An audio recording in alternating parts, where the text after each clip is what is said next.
Hello po, magandang hapon sa inyo lahat. Welcome back sa aking YouTube channel. And today in this video, i-share ko naman sa inyo yung aking mga nagustuhan sa Mitsubishi Mirage GLS 2023. Sa mga nagtataka kung bakit likes lang yung i-share ko sa inyo ngayong araw, it's because yung kalahati nito, which is yung dislike, na-upload ko na siya previously.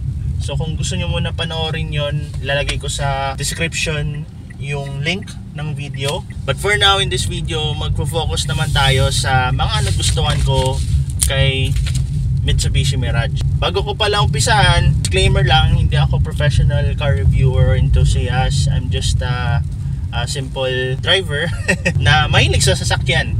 And also, lahat na ng klase ng disclaimer, tinatawag ko na. Umpisahan ko sa looks ni Mirage, which is yung front design niya. Nakalimutan ko yung term pero alam niyo yung kung nanonood kayo ng Dragon Ball, 'di ba, si Goku 1, 2, 3, 4, yung pinaka legend na. Parang ito na yung pinaka last na design ni Mirage. Ang ganda niya. Plus, kung hindi niyo napapansin, ako kasi napapansin ko parate pag tinitingnan ko si Mirage ng matagal, laging umahalo sa utak ko yung Evo 7 ng Tokyo Drift. Yan. May angulo siyang gano'n eh. Although obvious naman, hindi naman siya talagang kamukha ng gano'n. Somehow, may dating siyang gano'n. And the next is yung welcome light, tsaka yung coming home light. So bakit ko nagustuhan yung mga features na yon? Kasi una, sa coming home light, kung madilim yung lugar and you need the visibility, instead na gamitin yung flashlight ng cellphone mo na medyo mababa yung visibility, yung ilaw na lang ng sasakyan kasi automatic mag-off naman siya after 30 seconds eh. Yung welcome light naman, kaya ako siya nagustuhan is sa mga entry level sedan nakasabay nito. Ito lang yata alam ko na pag nag-unlock ka ng sasakyan kusa na iilaw lahat. Kadalasan nakikita ko yan sa mga high-end na sasakyan gaya ng Camry, and madalas to sa Ford. Yan, nakikita ko siya sa Ford. So bago siya para sa akin, at ngayon ko lang na-experience yan sa Mirage, kaya ako siya nagustuhan. And then next is yung passive lights siya sa gauge. Passive ba? Tama ba yung term ko? Yung ilaw niya sa gauge, fixed na siya. Meaning, hindi mo na kailangan i-turn on yung knob ng ilaw para mag-ilaw siya. Ito, naka-on na siya all the time. Para sa akin, it's a plus, and nagustuhan ko siya kasi syempre may times na kahit maliwanag, nag-a-against the light sa loob. Tendency, ang dilim. Since may ilaw na siya, kita mo na agad, di ba? Kaya ako siya nagustuhan. Next na nagustuhan ko is yung head unit. Equipped na siya ng Android Auto and Apple CarPlay.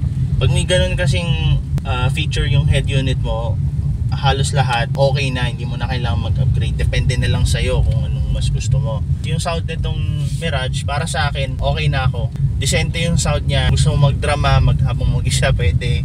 Gusto mo ng medyo live music, pwede. Okay na okay siya. 4 na speakers pala to. Meron din tong speaker sa likod. Sa pagkaka-research ko kasi yung GLX model, wala siyang speaker sa likod. Pero dito sa GLS, meron na. Para sa akin, hindi ko na kailangan i-upgrade eh. Kontento na ako.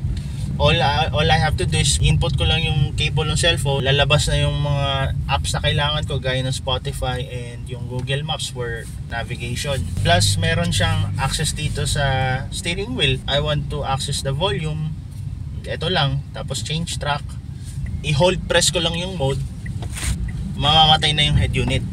This one, very functional to. Nagagamit ko to kapag may tumawag sa akin, may tumatawag sa akin and I need to answer it. Instead na bitawan ko yung manibela, press ko lang ito, makausap ko na. May feature din siya na pwede kong, parang yung kay Siri sa mga naka-Apple, mag-voice command lang ako, tutulungan niya na ako. For example, ask ko yung weather. Laking bagay na meron kang gandang feature. Kaya isa to sa mga nagustuhan ko kay Mirage.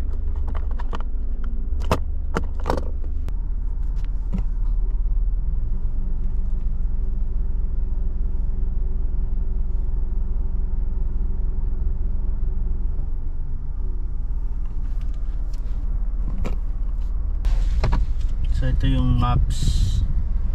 Yan, Spotify, tapos may data dito. Medyo mabagal dito sa isa kong cellphone kasi yung isa hindi ma-detect eh. Naglolo ko.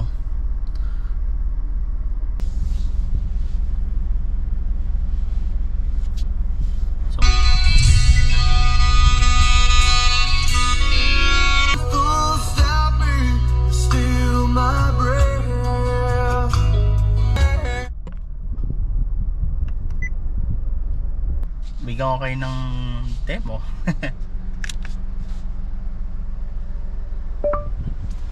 What's the weather today? Today in Bacoor, there will be scattered thunderstorms with a forecasted high of 32 and a low of 25. Right now it's 31 degrees and mostly sunny. By the way, next time you can also press and hold the mic button on your steering wheel to ask me anything. Kunwari mag-change tayo ng location, pero since nagda-drive ka, hindi ka makahinto for any kind of instance, ito gagawin mo. Navigate to Lupao. Okay, where would you like to go? Lupao, Nueva Ecija. Navigating to... Diba? Province pala namin yan. And last, kung gusto ko mag-change ng music habang nagda-drive, ganun din. Play the Carpenters songs. Sure, asking Spotify to play Carpenters.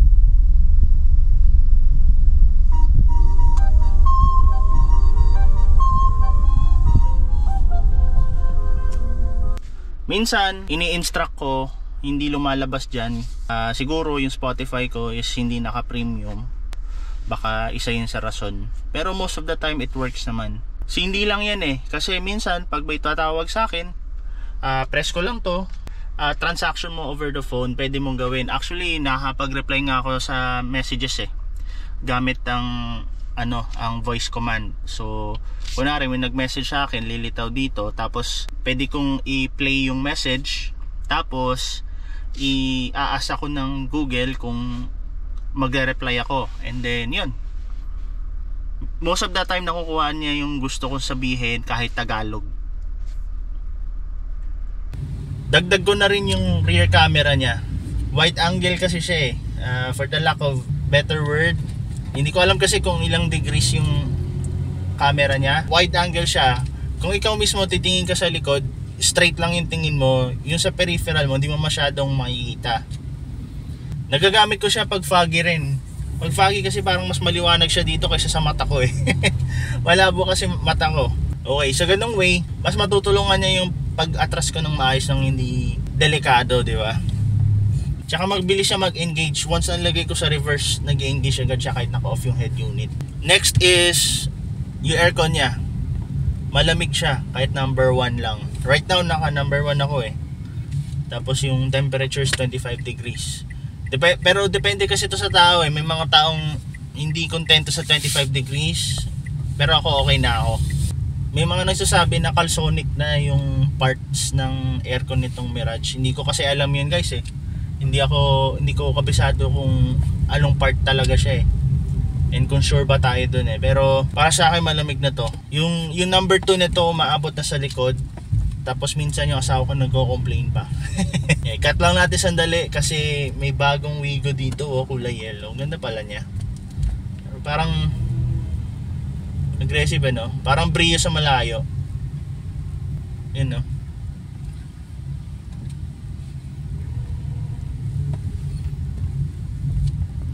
Tapos si Yaris yung likod.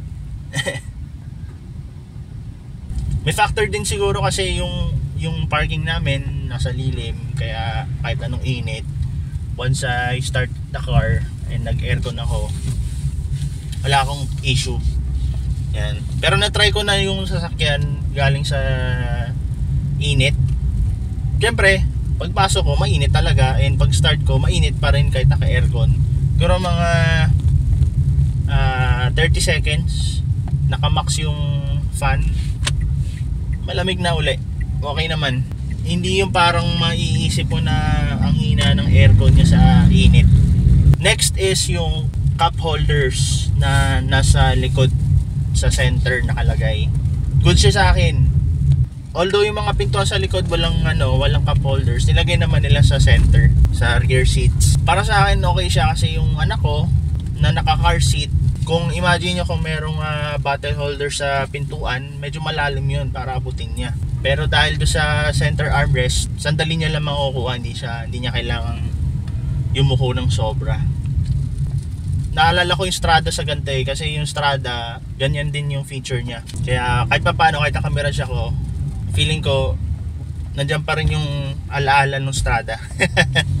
Binenta ko na kasi yun guys sa mga hindi pa nakakalam, sa mga first time viewers natin. O nga pala, sa mga nag-comment dun sa unang video ko, especially dyan sa pag-compare ko sa Camry at Mirage, pasensya na kayo, baka na misinterpret nyo. Ang ibig ko kasi sabihin doon, yung access sa trunk, di ba? Yung sa Camry, yung cup holder siya, nasa center armrest din naman. Yung space na maiiwan kapag nakababa yung armrest, sa Camry, meron na siya access sa trunk. Kaya ko lang na siya na-compare kasi parehas may center armrest. Sana, meron na rin sana yung Mirage. Pakahalaga kasi nun kasi may mga bagay tayo na ayaw natin nasa loob ng sasakyan at gusto natin nasa trunk lang. So yun yung ibig ko sabihin guys, hindi ko naman totally kino-compare kasi magkaiba namang segment yan, pre-level lang to. Pero I think hindi naman kailangan maging high-end yung sasakyan mo para magkaganong access kahit papaano di ba? Or kahit man lang yung 60-40 na folding arrangement sana. Pero para sa akin parang mas madali yung part na na may butas na siya doon. Anyway, moving on. Siyempre, alam ko mag-agree kayo lahat. Yung fuel consumption ng Mirage sobrang tipid. Bigyan ko kayo ng figure. Lagi ako nag-full tank nitong sasakyan. Pag nag-blink na yung isang bar, around 21 liters yung full tank ko Yun yung nakuha ko last time. And normally sa full tank ko, nag-consume ako ng 300 to 350 kilometers. Kung i-divide natin yan sa liters na nakarga, meron kang 12 to 15 kilometers base sa 300 to 350 kilometers na range. So ganun siya katipid. Mind you guys, city driving ko lang siyang nagagamit. Hindi ko pa nga ito long drive, maski Tagaytay wala. Kung mahalaga sa inyo is yung fuel efficiency, baka ma-consider nyo itong Mirage. Paano ko na aabot yun? Siyempre timing lang din sa oras. Iniwasan ko talaga yung traffic, tapos as much as possible chill ako mag-drive and pasensyoso talaga. Which leads me to my next item, yung coolant indicator niya. Yung coolant indicator kasi nito, para sa akin, psychologically, tinuturuan niya ako maging pasensyoso and time management.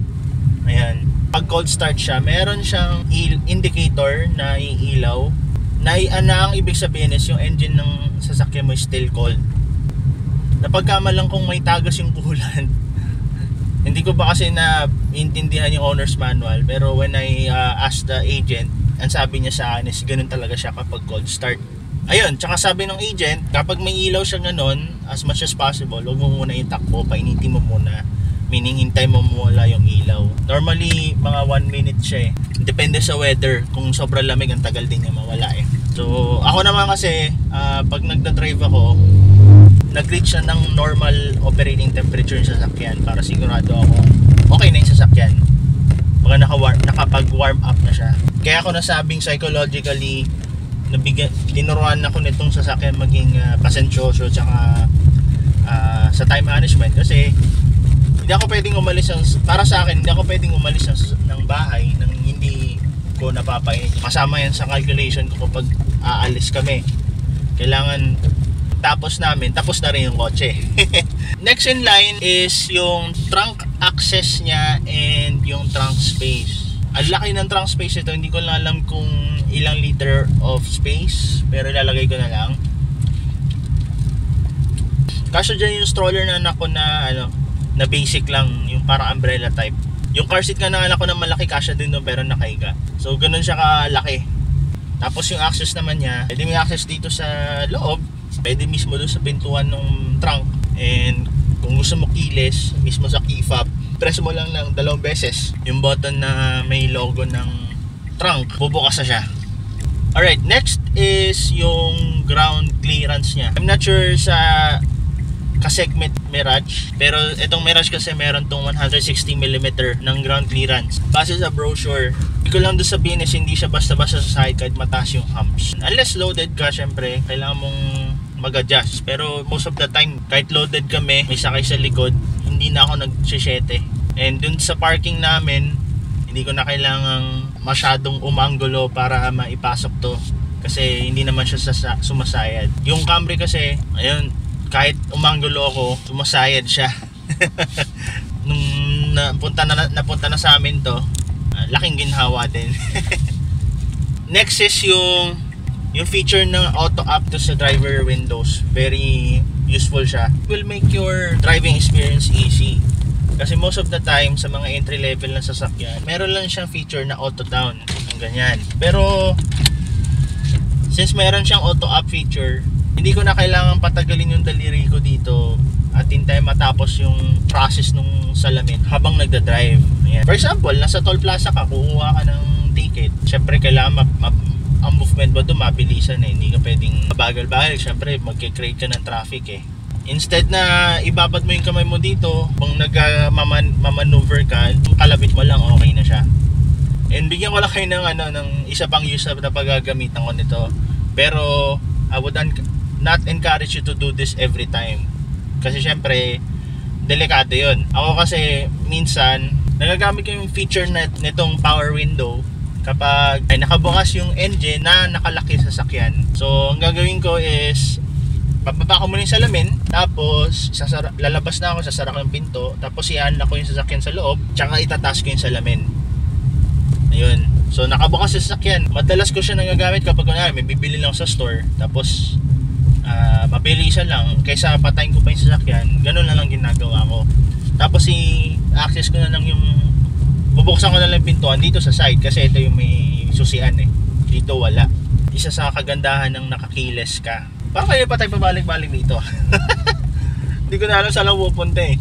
Anyway, hindi ko kayo in-encourage na gamitin yung basta-basta. Siyempre, delikado pa rin yun eh. Kahit pa keyless yan at convenient sa'yo. Para sa iba, convenient din sa kanila yon, yung mga masasamang loob. Kasi isang basag lang nila ng salamin, nakaw na yung sasakyan mo. Use it wisely. Bago ko nga pala bigay ang last, kung nandito ka pa rin, maraming salamat. If you're interested sa mga gantong type of videos, lalo na sa pagdadrive, more into cars, nasa tamang channel ka, so please subscribe. Okay, so sa last na i-share ko sa inyo, ang maganda sa Mirage is marami siyang upgrades. At magaganda yung upgrade siya. Hindi lang yung mga garnish set na nilalagay sa mga headlight and so on so forth mga visor, basic yun eh. Ang maganda dito kay Mirage is kakaiba yung upgrades dito.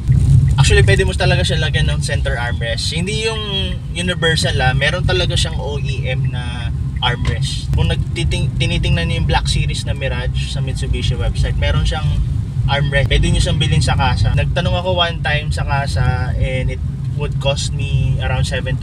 May kasamang USB port.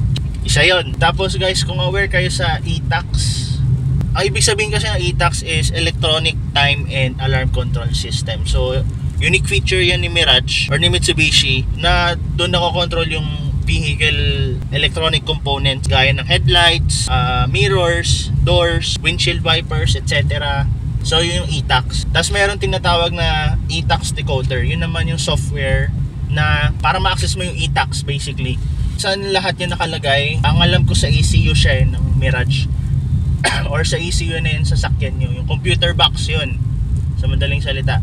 Ang gagawin doon is i-access yung mga naka-hidden items or naka-disable na items. Kaya nga alam ko yung GLX variant na walang welcome lights and coming home lights, may enable yung feature na yon. So ganun siya ka-astig. Ang malupit dito, pwede mo siya lagyan ng cruise control. Nabibili lang sa Shopee yung button. Actually hindi ko pa natanong sa kasa kung pwede yun sa kanila at kung magkano. Pero possible yun guys. Kung gusto mo na may cruise control sa sedan, sa entry level, Mirage, pwede guys. Ang alam ko pwede rin yun sa Expander eh. With all of those advantages na nabanggit ko sa e-tax decoding, may kaakibat yan na consequence. Lalong-lalo na kung ang pag-usapan natin is warranty. Siyempre, pag pinagalaw nyo sa iba, mawawala yung warranty nyo. Ang ginagalaw kasi natin dito guys is yung computer box ng sasakyan. Delikado pa rin yung kahit papaano, lalo-lalo na kung ang gagalaw ng sasakyan nyo is hindi nyo kilala at hindi nyo kabisado kung kung paano magtrabaho. At pag nasira yung computer box, for sure mahal yan, gastos talaga yan.